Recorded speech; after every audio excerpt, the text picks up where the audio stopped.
Buenas noches, apreciados alumnos. Es un honor para mí poder llegar a ustedes mediante esta herramienta tecnológica, y más aún cuando se trata de compartir temas sobre la realidad educacional de nuestro país. Para dar inicio es importante hablar de cultura y sus elementos, conocer un poco más sobre la cultura paraguaya, nuestra propia cultura. Tenemos ricas tradiciones que son propias de nuestro país: la danza, la guarania, comidas típicas, costumbres y valores. No podemos dejar de mencionar el inicio de la educación en nuestro país, específicamente de los gobiernos de Hernandarias, la Junta Superior Gubernativa y de don Carlos Antonio López, quienes realizaron valiosos aportes en el ámbito de la educación en nuestro país. Muy bien, sean bienvenidos y aprovechen su lectura.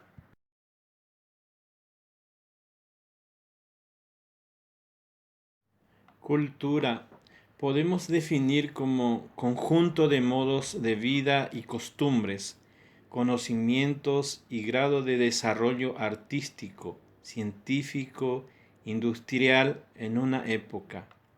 Toda cultura se conforma por un conjunto de elementos básicos, elementos cognitivos, creencias y valores, que sirven como modelos evaluadores de la conducta, ya que orienta los que se consideran principios y actitudes aceptables o inaceptables para garantizar la continuidad del grupo.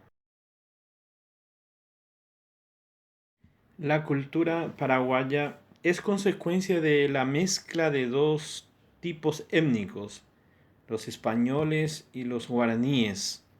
De los españoles heredamos la organización política, social y económica, la religión, la vestimenta y la vivienda, los instrumentos de metal y las técnicas de producción, el arado y la carreta.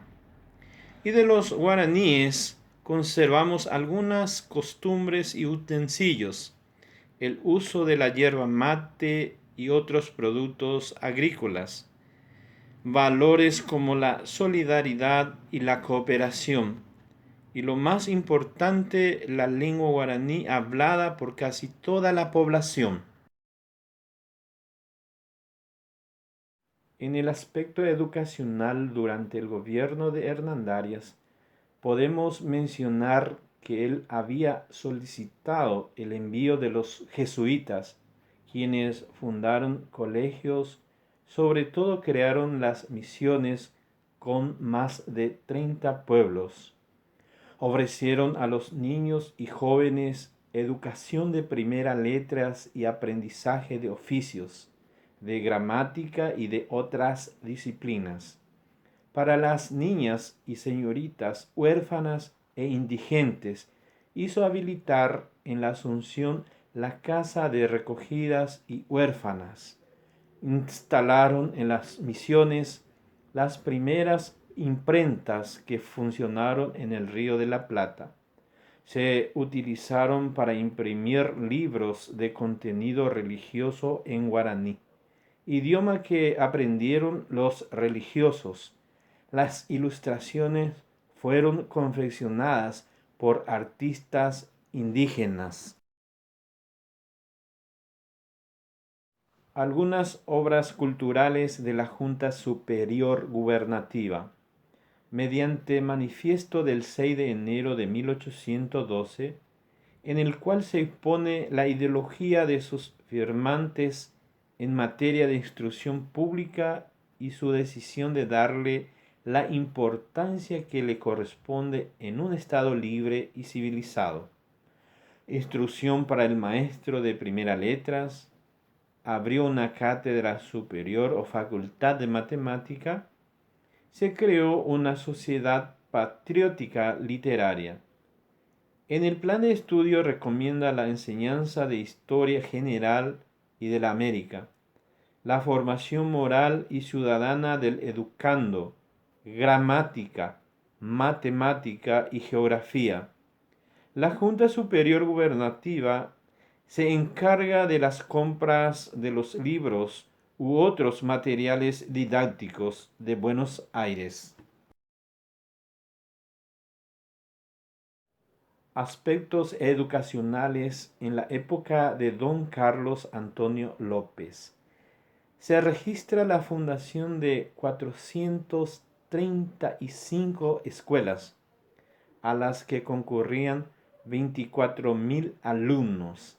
Se contrató profesores extranjeros. Se impartían la enseñanza de artes y oficios en las escuelas, el alojamiento, la alimentación y el reparto de útiles a los niños pobres por cuenta del Estado, el envío de jóvenes estudiantes paraguayos a Europa con propósito de aprender más, la contratación de ingenieros ingleses, la formación de una escuela de derecho civil y político, el apoyo moral y material e instituciones docentes particulares.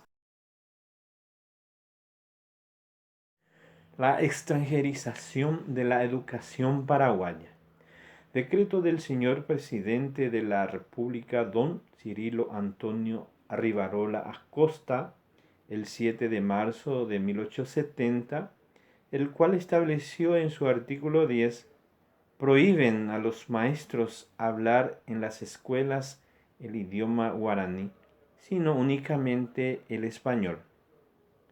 Un golpe muy fuerte a la raíz campesina que apenas está sobresaliendo de la guerra.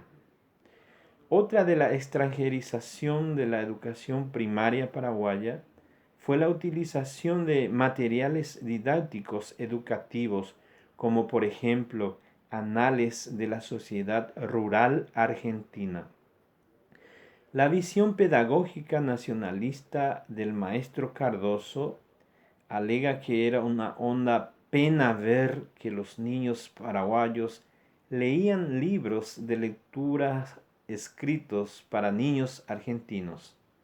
Los maestros argentinos fueron los que formaron a los primeros maestros paraguayos, y estos fueron los primeros organizadores de nuestras escuelas. Algunos roles de los maestros de la educación primaria posguerra. Los maestros eran los responsables de la administración de la admisión de los niños y niñas en las escuelas, además de su promoción y su traslado de alumnos a otras escuelas. Según el Reglamento de Educación Primaria del año 1881, era también obligación del educador la salud pública, es decir, ayudar en las campañas de vacunaciones y por sobre todas las cosas ser un agente de prevención de enfermedades. El docente era de múltiple función, desde formador de personas hasta agente sanitario o catequista. La instrucción primaria y normal. De las escuelas normales que se abrían, iban egresando el personal docente capacitado y las escuelas superiores de las cabeceras, así como también las medias y elementales de barrios y compañías rurales, ponían la instrucción primaria al alcance de la niñez paraguaya. La formación profesional de los maestros comienza en el año 1896 con el establecimiento de dos escuelas normales, masculina y femenina respectivamente, unificada en el año 1909 en un instituto de alto nivel científico y de coeducación de los sexos. De modo gradual se fue extendiendo la enseñanza normal al interior y para el 1920 funcionaban escuelas de esta especialidad en Villarrica, Pilar, Concepción, Encarnación, Barrero Grande y San Juan Bautista de las Misiones. De nivel elemental, las cuatro últimas, pero que más tarde alcanzaron categoría superior. La enseñanza media y profesional. El Plan Franco fue aprobado por la Ley de Enseñanza Secundarias. En virtud del mismo, el ciclo del bachillerato duraba 6 años y comprendían de manera equilibrada las humanidades, las ciencias exactas, físicas y naturales y las lenguas vivas. La enseñanza profesional, además de los cursos especializados del Instituto Paraguayo, ya mencionados y que gozaban de subvención oficial, se impartía en la Escuela Normal de Agricultura, dirigida sucesivamente por Moisés Bertoni, por Anastasio Fernández y por otros técnicos paraguayos. Institutos privados. Mediante autorización del Sumo Pontífice León XIII y por gestiones del obispo Bogarín, abrían en Asunción el Colegio de San José, primero de los institutos privados que establecerían cursos secundarios. El Colegio de San José, desde sus años iniciales, influyó notoriamente en la vida religiosa y cultural de la República. Promovía el cultivo de las letras entre sus alumnos, los familiarizaba con la cultura francesa y europea en general y les proporcionaba una sólida formación católica. La antigua escuela alemana, formada en colegio alemán, también estableció desde 1934 cursos de bachillerato. La Compañía de Jesús volvió al Paraguay en vísperas de la Guerra del Chaco y abrió de inmediato el Colegio Cristo Rey. Monjas salesianas dirige desde 1900 el Colegio de María Auxiliadora, que por tiempo mantuvo cursos de comercio y ha dedicado especial atención a la enseñanza normal. Las escuelas de comercio. Mención especial merecen las escuelas de comercio que por espacio de más de 50 años sirvieron de centros formativos de contadores públicos y peritos mercantiles.